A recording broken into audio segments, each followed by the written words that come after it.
ಸರ್ವಸಮ್ಮತ ಅಭ್ಯರ್ಥಿಯೇ BJP ಶಾಸಕಾಂಗ ಪಕ್ಷದ ನಾಯಕನಾಗಿ ಆಯ್ಕೆಯಾಗಲಿದ್ದಾರೆ.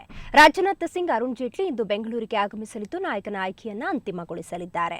ಈಗ ಕೇಳಿಬರ್ತಿರುವ ಹೆಸರೇ ಅಂತಿಮವಲ್ಲ, ಬೇರೆ ಯಾರು ಬೇಕಾದರೂ ಆಯ್ಕೆಯಾಗಬಹುದು. ಕೊನೆಗೂ ವರಿಷ್ಠರ ತೀರ್ಮಾನವೇ ಅಂತಿಮವಾಗಲಿದೆ ಎಂದರು.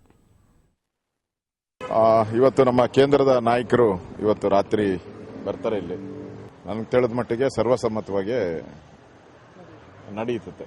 ಚುನಾವಣೆ ಹಂತಕ್ಕೆ ಹೋಗಲ್ಲ ಅಂತ ನನ್ನ ಭಾವನೆ. ನಾನು ಜಗದೀಶ್ ಶೆಟ್ಟರ್ ಈಶ್ವರಪ್ಪನವರು ಮುಖ್ಯಮಂತ್ರಿಗಳ ಅಭ್ಯರ್ಥಿಯಾಗಿ ನಮ್ಮಲ್ಲಿ ಸ್ಪರ್ಧೆ ಮಾಡಿದ್ರು.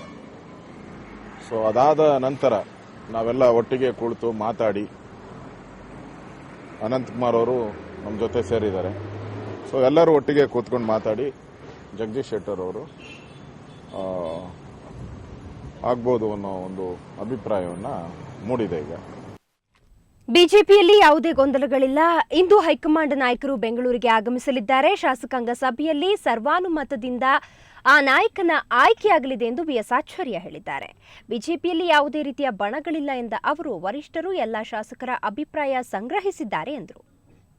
ಇವತ್ತು ಬರ್ತಾ ಇದ್ದಾರೆ ಮತ್ತು ನಾಳೆ 11 ಗಂಟೆಗೆ ಸೇರಿದಾಗ ಒಂದು ನಿರ್ಣಯ ಆಗ್ತದೆ, ಸರ್ವಾನುಮತ ನಿರ್ಣಯ. ಯಾರು ರಿಸೈನ್ ಮಾಡೋದಿಲ್ಲ, ನಮ್ಮ ಪಾರ್ಟಿಯಿಂದ ಯಾರು ರಿಸೈನ್ ಮಾಡೋದಿಲ್ಲ. ನಮ್ಮ ಪಾರ್ಟಿಯಿಂದ ಎಲ್ಲರೂ ಒಗ್ಗಟ್ಟಾಗಿ ಒಬ್ಬರನ್ನ ಆಯ್ಕೆ ಮಾಡ್ತಾರೆ.